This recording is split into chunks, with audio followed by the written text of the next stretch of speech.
Welcome to Rebecca Sounds Reveille. Well, let's today talk about finances. Have I got a guest for you who has well over 40 years experience in the financial field? He is founder and president of, Investors Advantage Corp. He is amazing because what he has brought to the table is something that I haven't seen so far. And you know, we talk to a lot of people in finance. We talk to them about retirement planning. We talk about investments, but I'm going to tell you, this is something that I haven't seen before. And I think you're going to like it because, as you know, I like to leave you with something that you can use. And today, you're going to get that.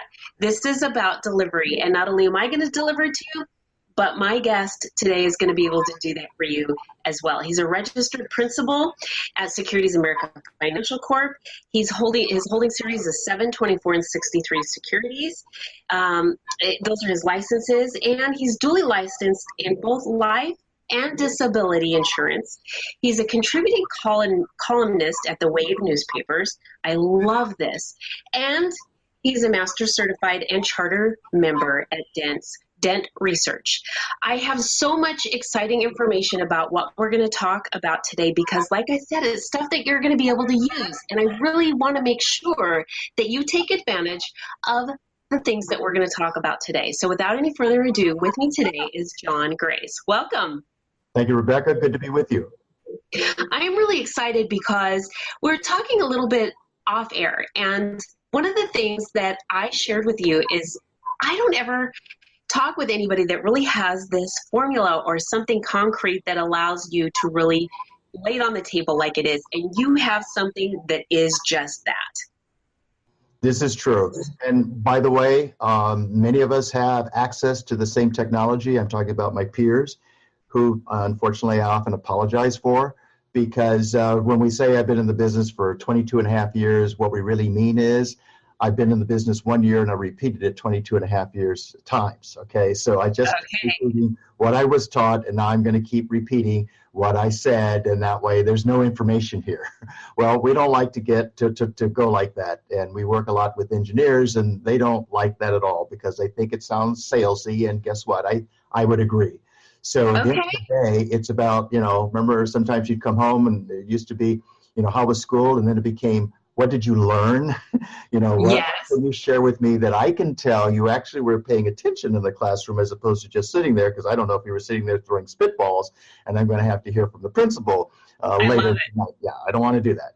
So one of the things that I maintain the securities industry has been really excellent at, maybe to a fault, is primarily the primary message that we have conveyed that investors understand is buy and hold. So let's talk about this because it makes a lot of sense until it doesn't, like so many things, right?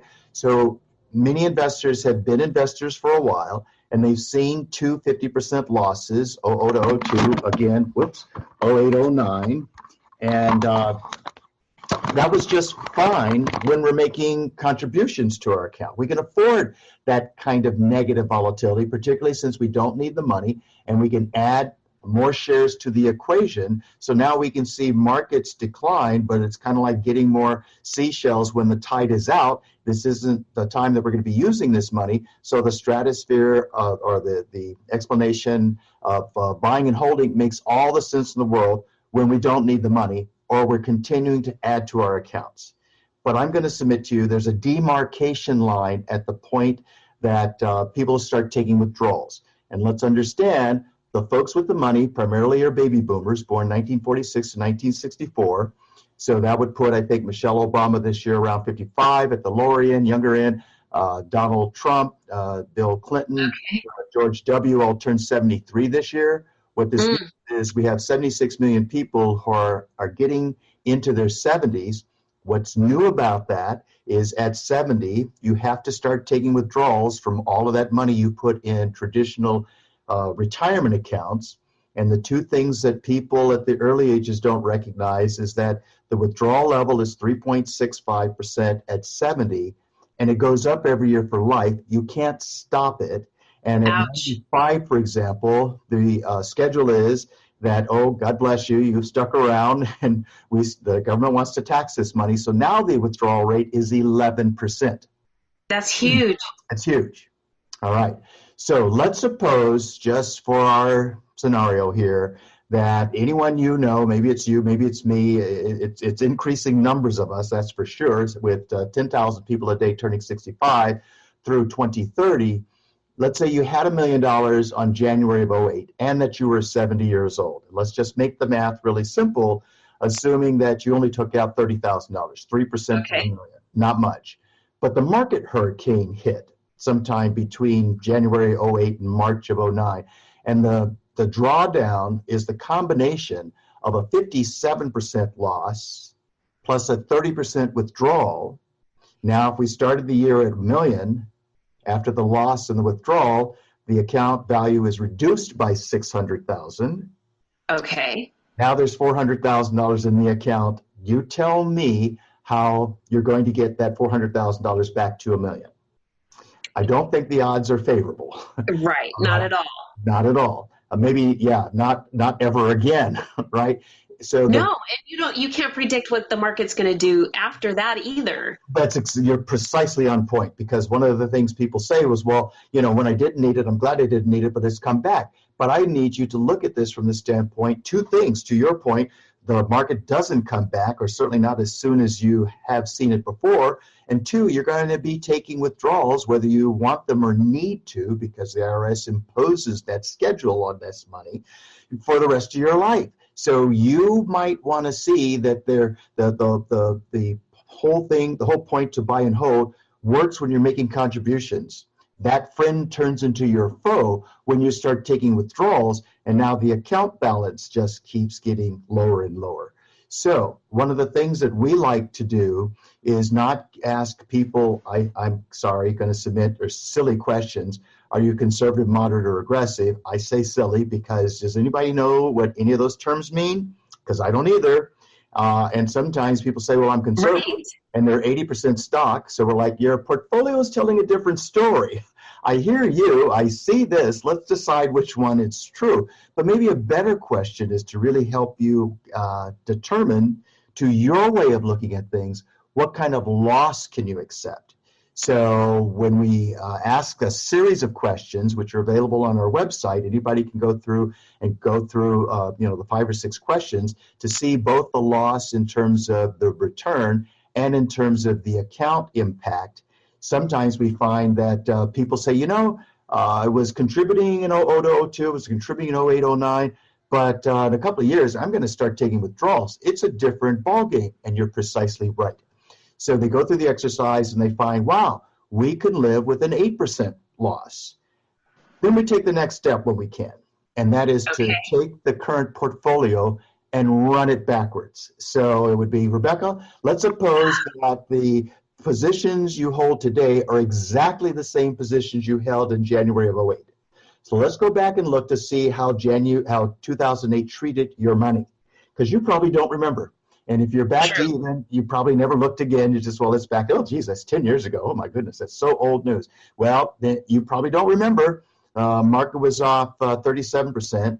And lo and behold, from peak to trough, in 2008, off 37%. But from peak to trough, the market loss was 57%. So let's do the math. We started January at $1 million. Okay.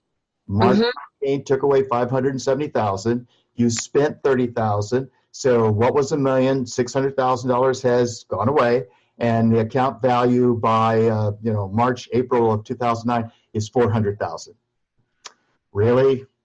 And now, what do you think the odds are that this $400,000 might get back to $1 million? I don't like the odds, right? No. If the loss and the withdrawals total 50%, we need 100% gain. If it's more like 60%, we need 150% gain. I don't like the odds. If, on the other hand, let's suppose we could keep the losses and the withdrawals to, let's say, 20%. Okay. We need 25. That might happen, right? But needing 100 or 150, I don't want to play that game. So the first step is to look at the portfolio, or take out our thermometer to see what kind of loss you can accept. Let's suppose it's 8%. And then you go back and see that your account that's back to even now got as ugly as 43 or 50% in 2008. And you can now discern, geez, that I could afford to do that then, but I can't afford to do that on a moving forward basis. Sure. So the next step is to look to see, can we design a portfolio where you have some sense as to what the win-loss parameters might be. So we'll compare the existing portfolio, again, assuming no changes. Saw the account was off 42%, you're willing to live with 8 versus a comparison of a different portfolio. And now we see, geez, you were willing to live with 8, and this portfolio was only off 7 in 2008. Okay. Not to say that there's a guarantee, right? But we are saying that if we can limit the losses in a bad year, I think it helps us keep our attitudes together, have a nice day, right?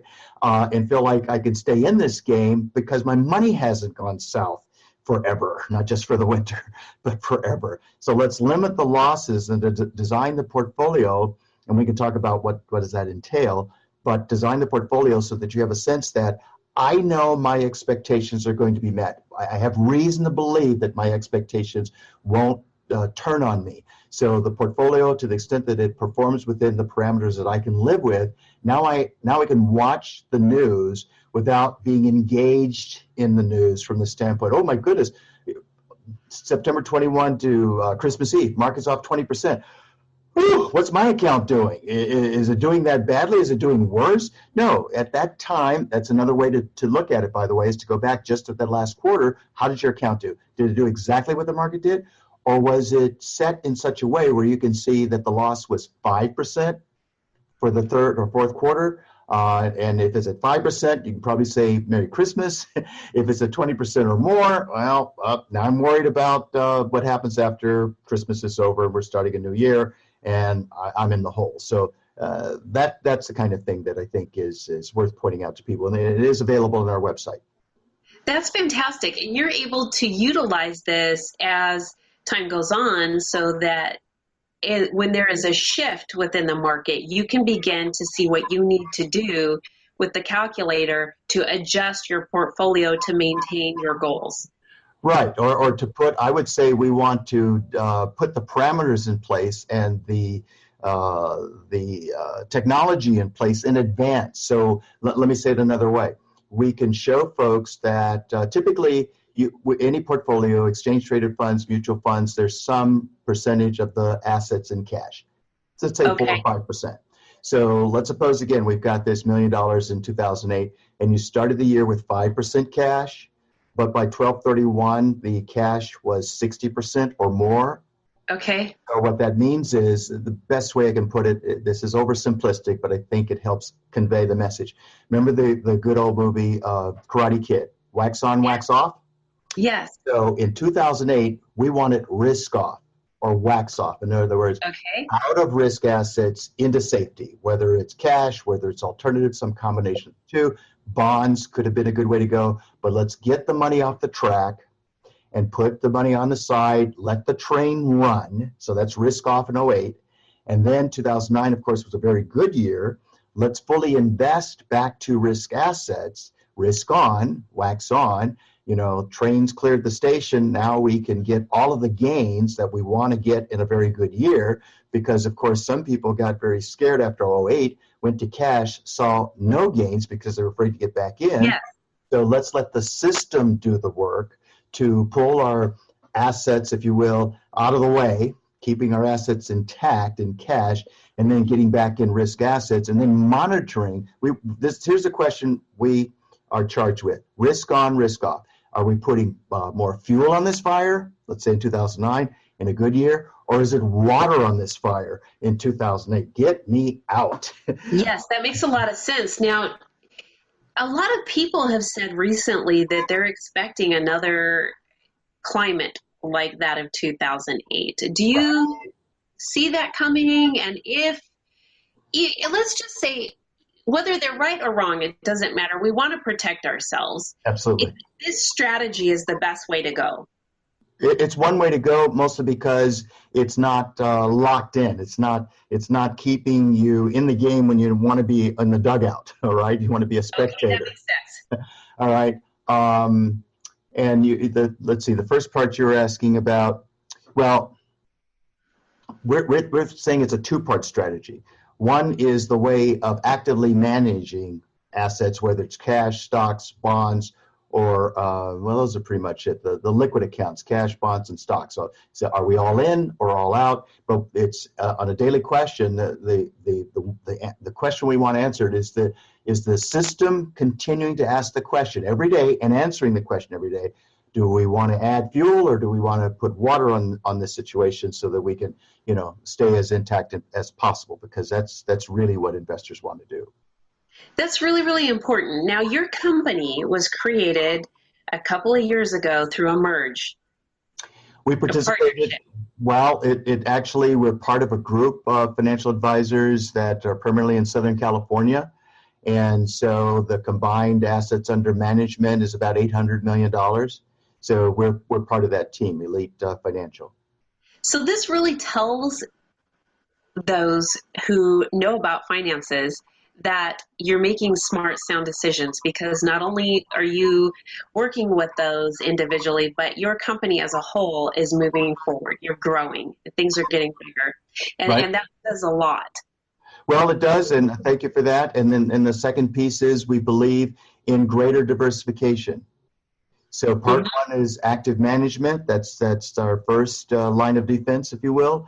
And the second piece of the puzzle is greater diversification. So let's spend a minute there. Let's suppose that you are on the Yale Endowment Board. Okay. And I don't know if you've looked recently. We check this regularly. They only produce one report a year. But here, let's play along. I don't expect you to have the answers. And by the way, the audience can do the same. Don't think you have the answers, because unless you've looked, you probably will do what I did right before I looked, and you're going to guess wrong. But let's play the game, because it's just very different. And so here's the first question. Let's suppose you're on the board. You're looking at your June 30 statement. That would be 2018, because they only show their cards, if you will, once a year. And here's the question. As a ratio of $29.4 billion, what do you imagine Yale Endowment has as a percentage in corporate bonds? Oh, gosh, 25%? Okay, and so the actual number, I said 40, by the way. The last year I looked, it was 3. No kidding. Right. Okay. So now let's talk about U.S. stocks. You said 25 to bonds, so what would you call for U.S. stocks if you're looking at your statement at Yale Endowment? I probably would have said probably 50 to 75. Okay, and that's more like 4%. Interesting. Okay. All right. Okay. So we have 15% international, and the total, I think, is about 25% is in things like stocks, bonds, and international. The exposure to international, for most people, that's higher than they would expect it. They would have expected that their portfolio, that Yale's portfolio, really mirror how the retail side has told all investors to hold money. Typically 60% stocks, 40% bonds. You're diversified. Right. But at it as 2 asset classes that would look like 2 legs underneath your portfolio stool. Notice that Yale, for the basic classes that most retail investors relate to, stocks, bonds, and cash, that would be 3 legs, but it's only, as I say, 24% of the total ratio of their assets, which means that the other part of the equation is, where's the rest of the money? That's what I'm thinking. Where's the rest of the money going? Well, first let's notice it's in 5 additional asset classes. So 3 legs, it might be a good stool. 8 legs certainly is a stronger stool, all right? And they don't have any heavy bets anywhere, but you'll see things like currencies and commodities and business development corporations, private equity, venture capital, these things that really have little or no correlation to interest rates, except maybe to the upside, and certainly stock market exposure. So it's just, they made the portfolio a lot more complicated at that level than the retail investors had any idea. Not to say that this is a template and you should follow what Yale's doing, but it's a darn good example of watching what the smart money's doing, and maybe take some cues. Absolutely. So do they also look at cryptocurrency, Bitcoin, and metals? The last I looked, they do not have in any of those areas. I do not believe they have any positions there, at least not at this time. That's really interesting because you hear a lot of talk about if you're going to make investments, this is a way to go. This is the future and all of these things, but yet it seems like tried and true seems to be very, very stable in comparison. But at this time, yes, that might change. There are new things coming down the pike.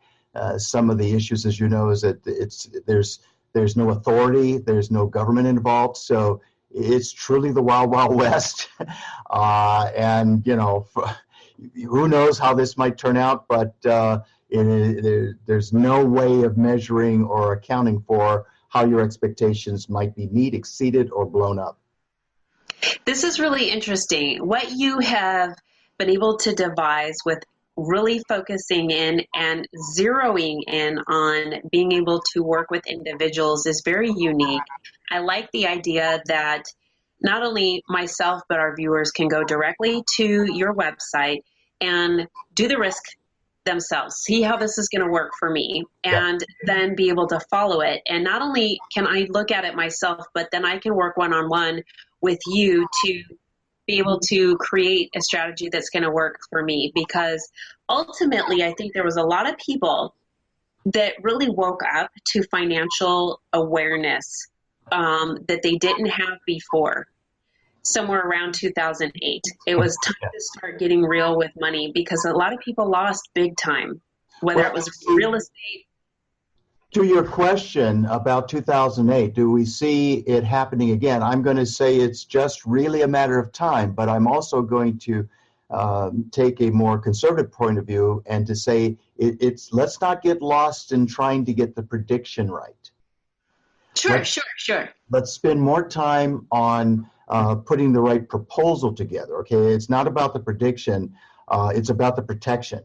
It's about making sure I'm playing the game in a way that it makes sense to me, because you just can't catch that falling axe in time without hurting yourself. Okay, as I say, just look at September 21 to Christmas Eve. While we're all busy and you're preparing for the holidays, and lo and behold, your account's lighter by 20%. You didn't do anything. And this may not be the end. This could be the beginning of a more serious decline. So it's more about the preparation than it is about the prediction. Because if you're prepared, if you're on any coast and you're prepared for a hurricane on the East Coast or a firestorm on the West Coast or an earthquake anywhere, you're probably going to be able to tell the story. And we want to tell the story as opposed to be a statistic. So let's do the preparation and back test in real numbers to see how did we do without recognizing that there might have been a better way. Compare it side by side as best we can, and now we have some cold hard reason to believe the next time might be better than the last time, as opposed to the same or, heaven forbid, worse. Sure, absolutely. And we always can learn back by looking back and seeing the ways that we can do things better, of course, but better to be prepared and to be moving forward. And that's the way I like to look at things. But many of us didn't take a look at finances until different points in our lives, whether it was 2008 and what happened then, or certain things that are happening now, right. And realizing that we were not as prepared as where we should have been, or maybe we're just coming in to the economy and saying, like, hey, this is my time to start investing. I'm just getting into the workforce and I have a life ahead of me to prepare for. And so these are some very great strategies.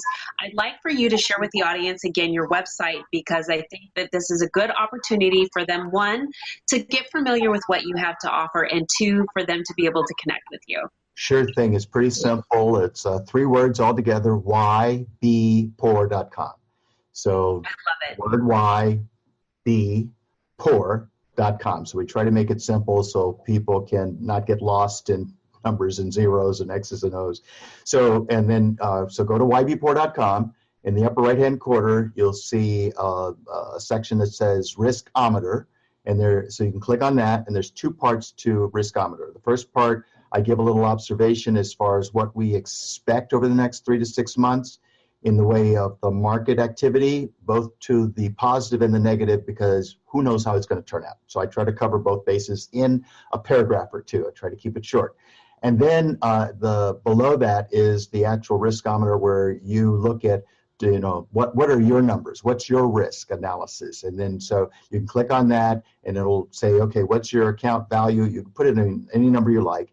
It'll prompt you through 3 or 4, maybe 5 questions to look at different versions of how the loss could be so severe, and you can limit that, or the gains, so that you can see both sides of the equation. As I say, both in terms of percentages, which nobody gets, but in terms of dollar values, which everybody gets. All right, so you can get closer to the end, and then you're pretty much complete to say, okay, we will receive that information and then call you to talk about it with you. If you'd like to say, okay, now I kind of get this, talk me through it again, and how does this work for me? Because at the end of the day, what we want for every investor, Rebecca, is to see if they're on approach, am I going to achieve the goals? Am I going to get my destination on time and safely? Kind of like going on vacation, right? Part 1, part 2, leave this airport, get to that airport, and I'm good to get to where I need to go, but I see both sides of the equation.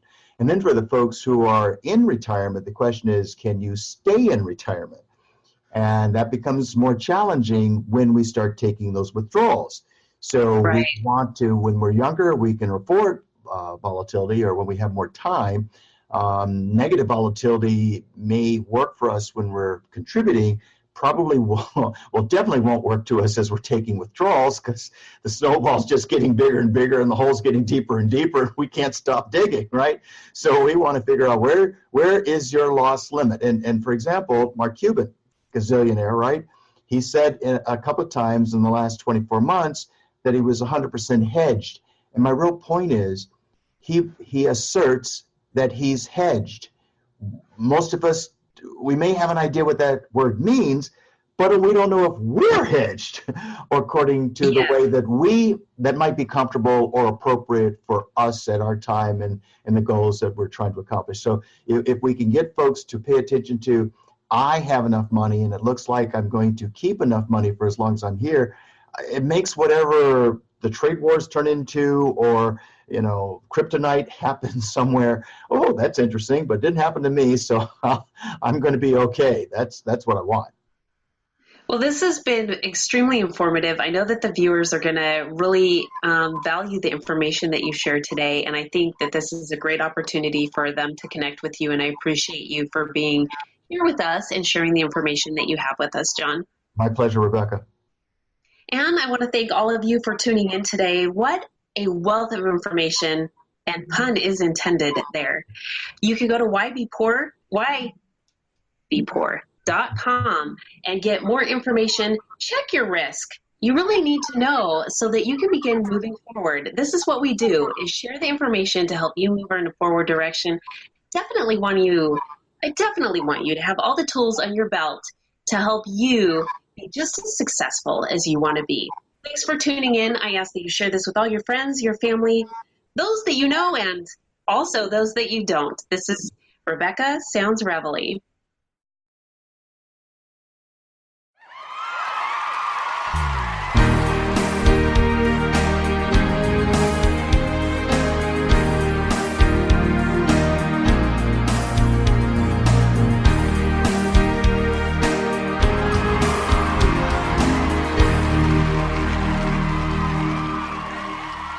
Welcome to Rebecca Sounds Reveille.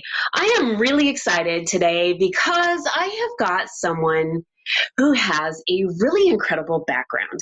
I've got to tell you, with me today is an actor and director, and you may already know who he is because he has been featured on IFC's, yes, comedy. Well, you may already know who he is. LP Green is with me today. He's been on The Big Bang Theory. Yes, he has been on season 3 and season 4. He's also director of The Ice Wolf Queen, and he's going to tell us a little bit more about that because it's a pilot and it is all over social media right now and more. Not only that, he has an exclusivity with the Pasadena Horror Film Festival. And even more than that, his background is absolutely incredible because he has been all over and he has a lot of education in what he's doing. And I want to bring him on to share more about the film that he has going and the things that he's done. So welcome to the show, LP Green. Hello. Hello. How are you? I'm jazzed. I'm absolutely delighted that you're here today. I've been so excited to talk to you because you have got an amazing background with the things that you've done, because where you started out in your childhood and where it led to is absolutely incredible. I mean, you started out from what people would say is kind of a backwoods town, then you go to these big cities, and then you become educated in La Jolla, which is a very prestigious area of San Diego County, which is in California. Most people that are from the United States know where that's at, and many people even around the world know where San Diego is. But La Jolla specifically is very prestigious. So to go and become educated in that area really is high honors. And then now you're doing things from all of the things that you have acquired in life and been able to turn this into some things that you have found interest in based on everything that you have been exposed to, have learned about, and we want to hear about it. Well, talk about it. Let's do it. Okay, so let me just ask you, just to really kind of slate everything, how did you go from just a kind of a small town into the big time here? Oh, wow. Well, my mother, we grew up on, like, my mother, like a gypsy, like grew up all over Illinois, Peoria. I was born in Saginaw County, Springfield, Illinois. I lived in like Murfreesboro. I grew up in Carbondale. That's like my main upbringing in Illinois, is Carbondale, Illinois, the Fields Apartments. And then from there, my mom took us to California. Yeah. It's so funny because when you hear someone say took us to California, it reminds you of the Great Migration, They took us to California and off we go, and you're thinking of, I don't know, the California history and things like that, and you have done it. You are making history right now, actually, with the things that you're doing. And well, let's talk about your film first, because people know you. They know who you are from the seasons on Big Bang. Oh, well, actually, the TV show is Comedy Bang Bang. Oh, I'm sorry. I'm sorry. Well, yeah, I was in Comedy Bang Bang season 3 and season 4. Also in I think probably 9 other movies.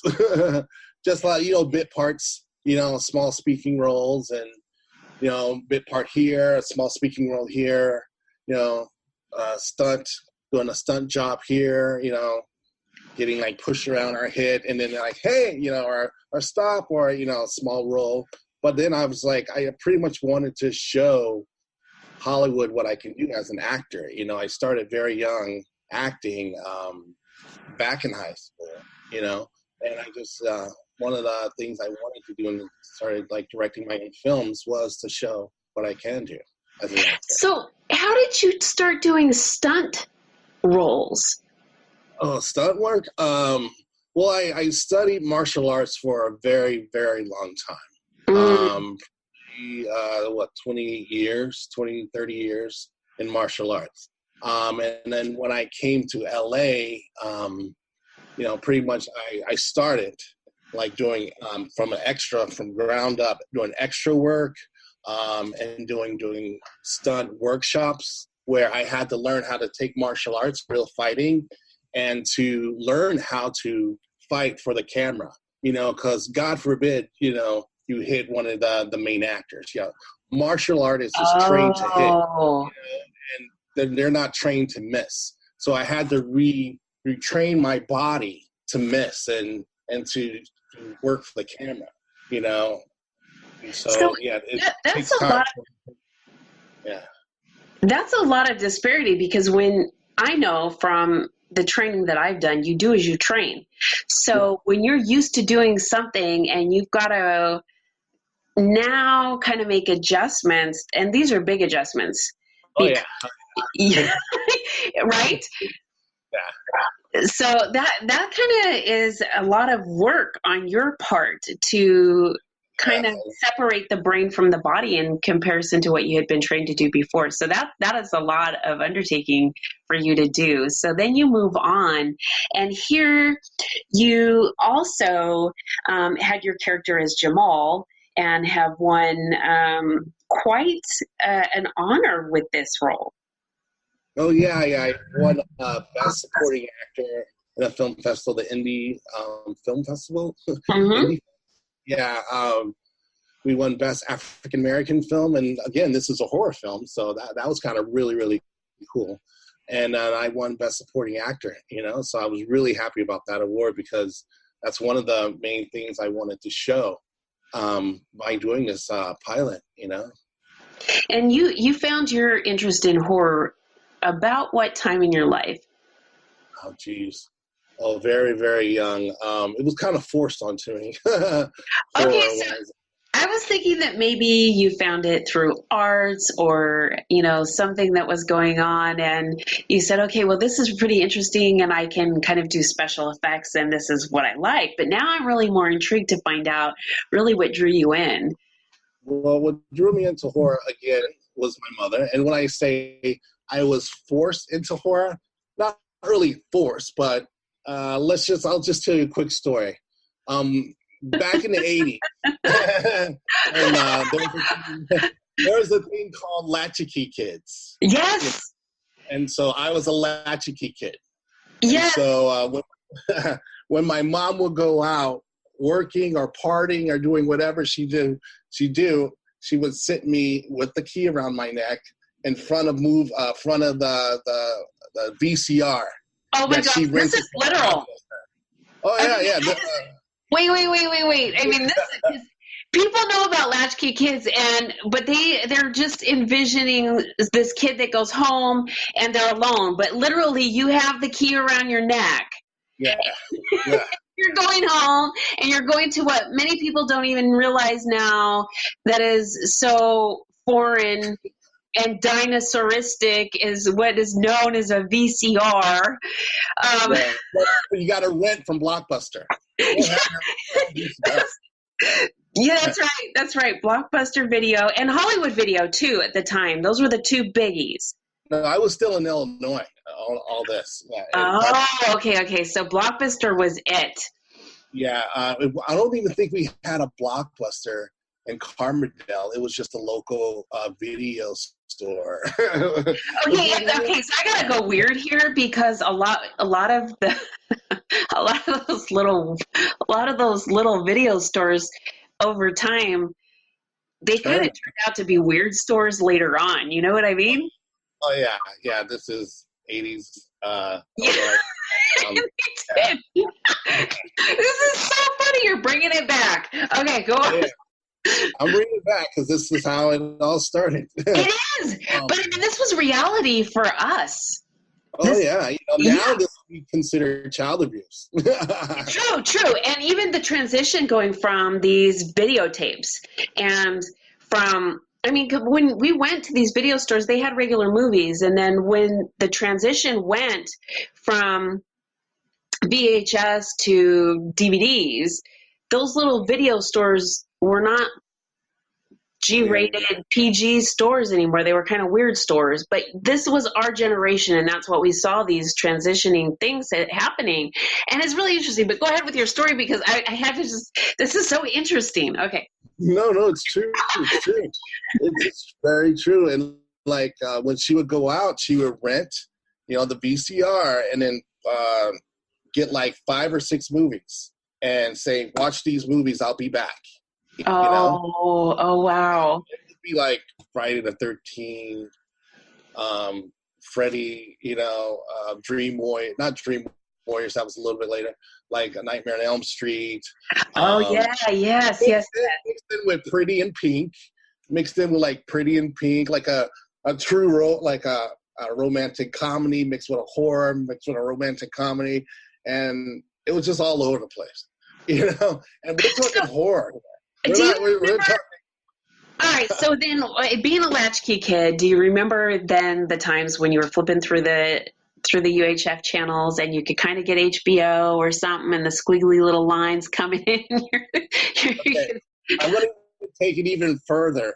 Remember when you have to have the wrench because your TV knob turns off and you have to turn it, you know, and you have to get the UHF and then VHF and then UHF. Remember the two knobs? Yes, I do remember this. And then the UHF had a whole different channels. And then was it VHF? Yes. Yeah, had the good channels. And then sometimes your knob will come off and so you have to turn it. That's right. Yeah, with the pliers. You are just bringing it back because and we just go through life and we forget about stuff. And this is so funny. So this is where you started really developing an interest, and here it has taken you to something that I want you to hold up for our audience, what you're doing, because the graphics alone on this are just gorgeous. Do you happen to have that right there? Oh, the graphics for the poster? The film? Yes. I think I do. Hold on. Yeah. So here's the film. If you could see it. Okay, a little bit closer. There. Okay. This is absolutely stunning graphics. Did you do the graphics on this LP? No, actually, my editor did. Ralph? Yeah, and that's actually my daughter right here. Okay, down a little bit. Okay, and a little closer. So beautiful. So beautiful. Oops. You can see it? Yeah, yes. That's my daughter, Winter. You know, she's great. We put her in acting classes at 3. She did the film at 4. And at 4, she got nominated for Best Lead Actress in the film. You know. This is fantastic. So if you would like to share, and you can, and I know there's certain things when films are in production, you're at a pilot part right now and certain things cannot be disclosed. But with the audience, with what you can share, can we talk a little bit about this? Because this is phenomenal, and it is the social media rage right now with what you do have going, that you have disclosed right now. Yeah, we can talk. Yeah, we can definitely talk about it. The reason why I call it a pilot instead of a short film is because I wrote it. You know, it's short, but I also have a TV script version for the whole season. Yes. You know, for TV for the whole 1 through 10 season. I have that ready, and I also have a motion picture feature version, like a 2-hour version of Ice Wolf Queen, and so. Trying to get this out and get to share the Ice Wolf Queen pilot is because I don't know if someone will be interested in the film, and so they might want to take it to a TV, style, or they might want to buy it and make it into a feature film. So I have both scripts ready, and so that's why I call it the Ice Wolf Queen pilot. But yeah, the film it's doing good, and it's in film festivals right now. At first, we were being considered for 35 film festivals. I think now that we did about 10, of course, 25, still we got to go. But it's been winning. It's been doing good. It's won, 6 awards, out of 9 or 10 film festivals. Yeah, it's. I'm really happy. I'm really happy with it. I mean, those are huge numbers. Yeah, and this is hundreds of films. Being considered. These film festivals are getting 600 to 1,000 films. And for us to win, the best, we just won best horror pilot in Silicon Beach Film Festival here in LA. And also in LA, we won audience award for the best short, best horror short. No, I think the best short or horror short. Let me look at the award. No, for the best short film. Yeah. So it's easy. Yeah, Once you start acquiring LP, it's easy to not like, oh, I got to tell you. But here's the thing. A lot of people don't really take into account what film festivals are all about and how much impact really they are and how meaningful they are. There's a oh lot of yeah, importance in them, and even the circuit. So maybe you could share a little bit about that, because if somebody's going, okay, that's just a film festival. I saw something that went on in my local area, and it's nothing like whatever. No, it yeah. is a big whatever. It is a big what. And it That, is something that is huge. And so maybe you could share a little bit about that, so that someone that doesn't understand the film industry quite the way other people do, they can get a little bit better understanding.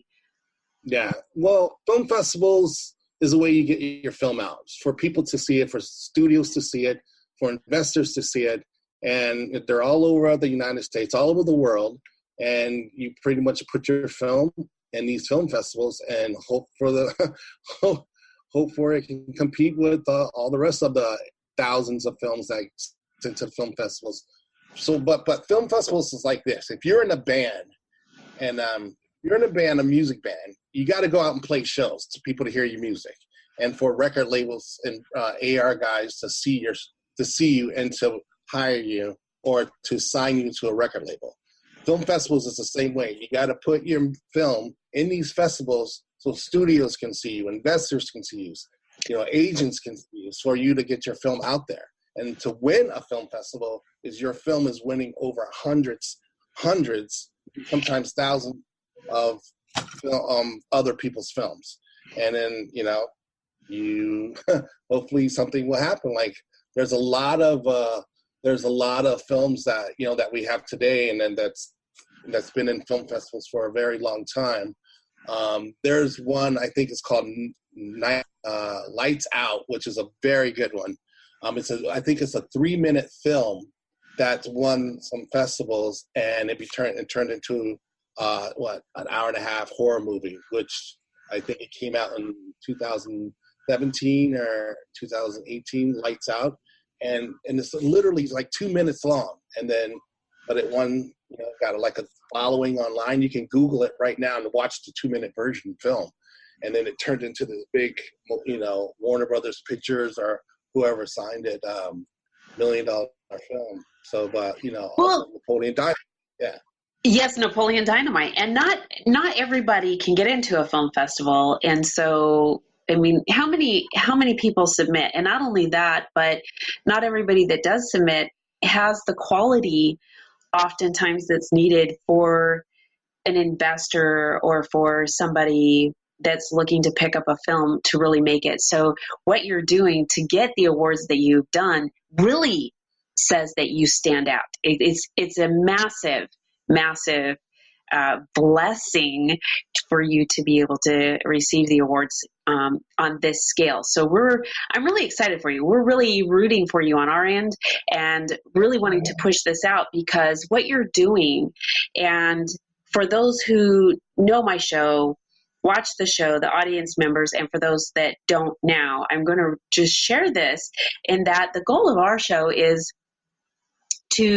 my show here is to ensure that the audience leaves with something that they can feel inspired by or can help them change their life. And I'm going to tell you that you are an inspiration in what you're doing, showing that from going from just absolutely a small town, you're following and pursuing your dreams, you're doing what you need to do, and you're making a huge difference, not only in your own life, but your daughter's. Your daughter has started out and she's already winning awards. And what you're doing, it is absolutely an example to not only the lives that are of immediate surrounding to you, but many that are rippling around those of your immediate family and your inner circle and further on out, and my audience today. So I'm really excited because I want them to really be enriched by the things that you're doing. And for those who when I mentioned earlier that you have the exclusivity to the Pasadena Film Festival, I'm not talking about Pasadena, Texas. I'm talking about Pasadena, California. That's near Hollywood. And so can we talk a little bit about that?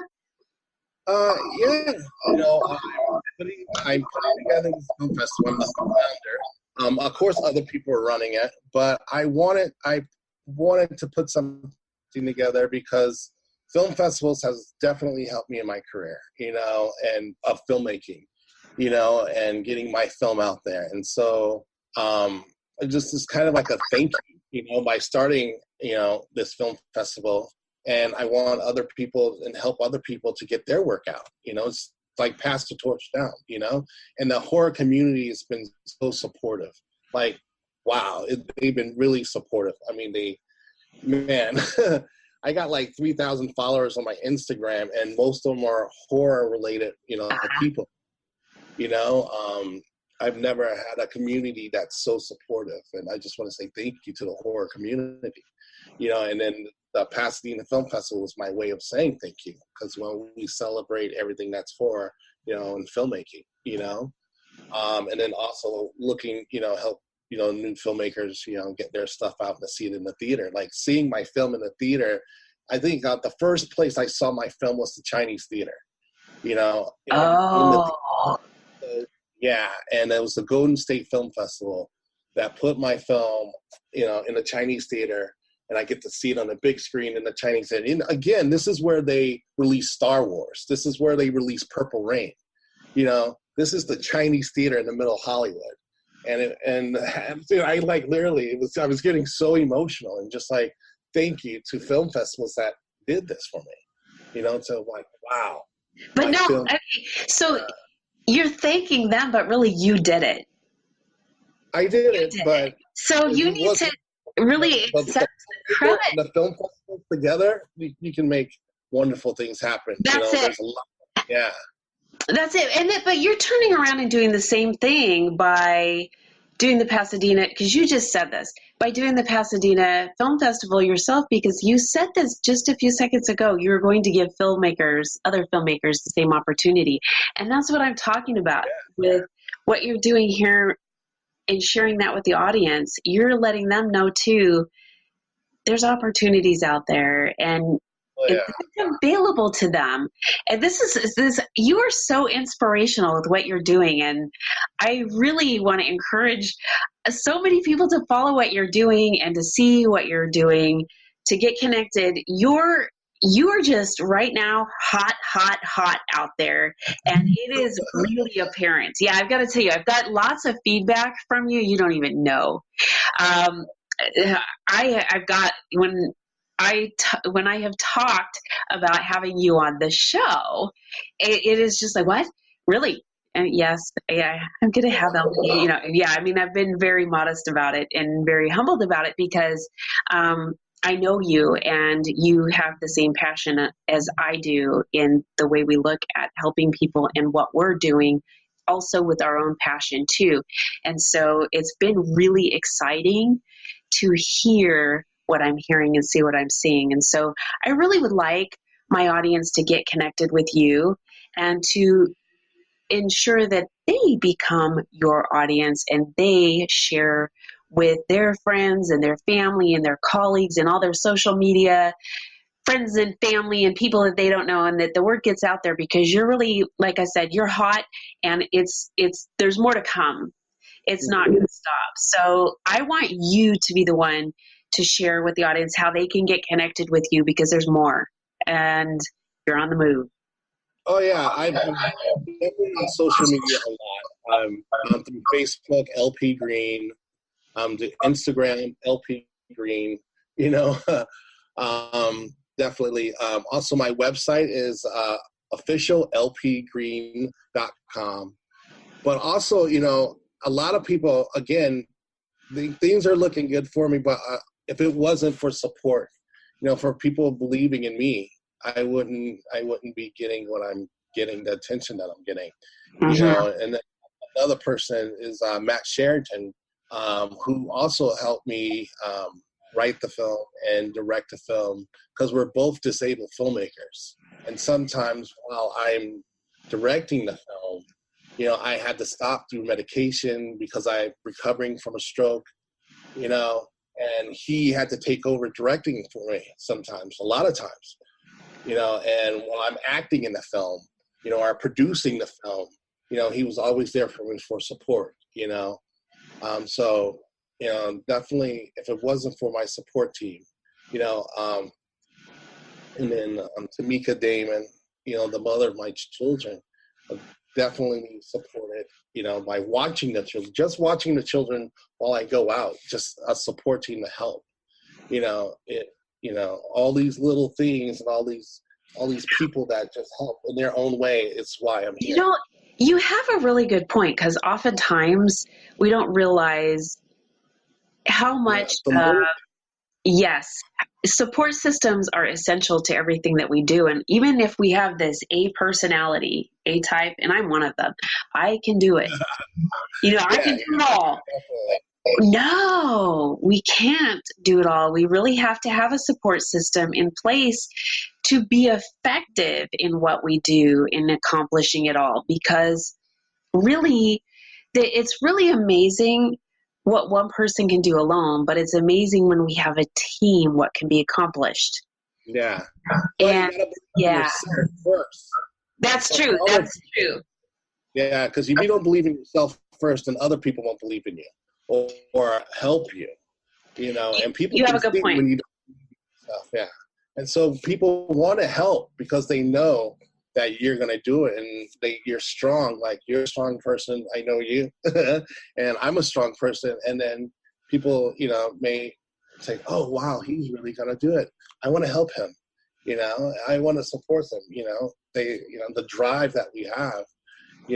People want to, help when it's real, because this is LA and there's a lot of fake.